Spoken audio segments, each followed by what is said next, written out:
बहुत समय पहले की बात है। एक पहाड़ों के पार घना और रहस्यमय जंगल था, जिसे वाचक वन कहा जाता था।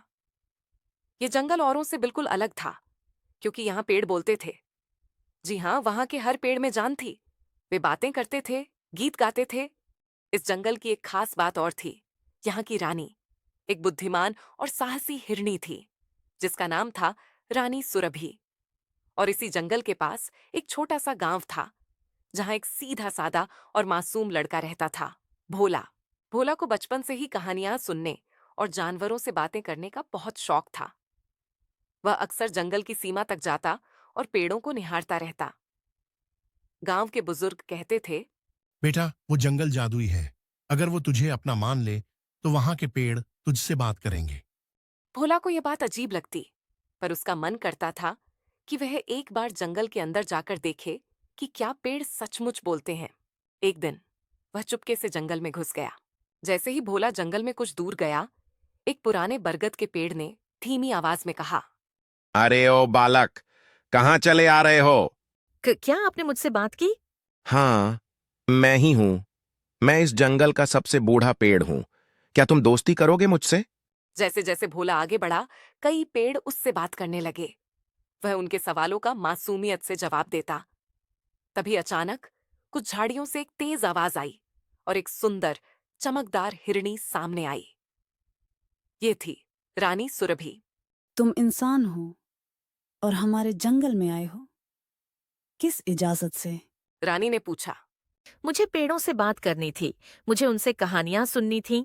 रानी ने उसकी सच्चाई भांप ली और बोली, अगर तुम्हारा दिल साफ है तो वाचक वन तुम्हें अपनाएगा, लेकिन एक शर्त है। कैसी शर्त? भोला ने पूछा।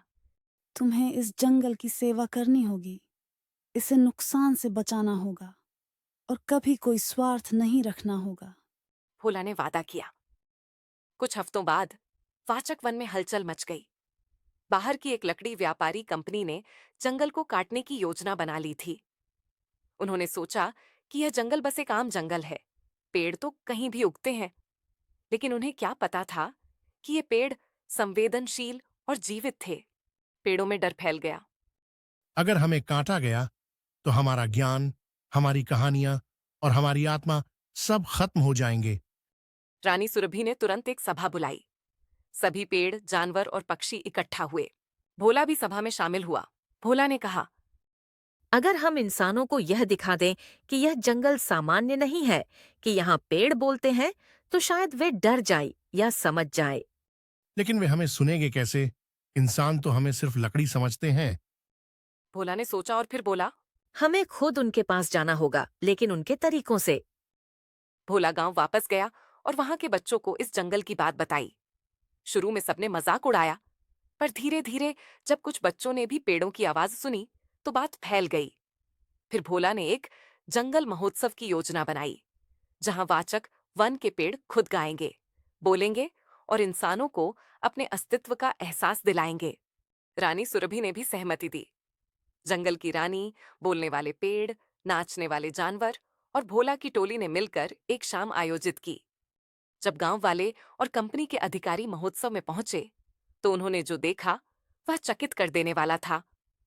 पेड़ गीत गा रहे थे, सभी को मंत्रमुग्ध कर दिया। भोला ने कहा, यह जंगल जीवित है, इसकी आत्मा है, यह हमारी माँ है। क्या आप अपनी माँ को नुकसान पहुंचाएंगे? लोगों की आंखों में आंसू आ गए। कंपनी ने उसी दिन पेड़ों को काटने की योजना रद्द कर दी और वाचक वन को संरक्षित घोषित कर दिया गया। भोला को जंगल का मानद रक्षक घोषित किया गया। रानी सुरभि ने कहा, आज से तुम न सिर्फ हमारे मित्र हो, बल्कि इस जंगल की आत्मा का हिस्सा भी हो।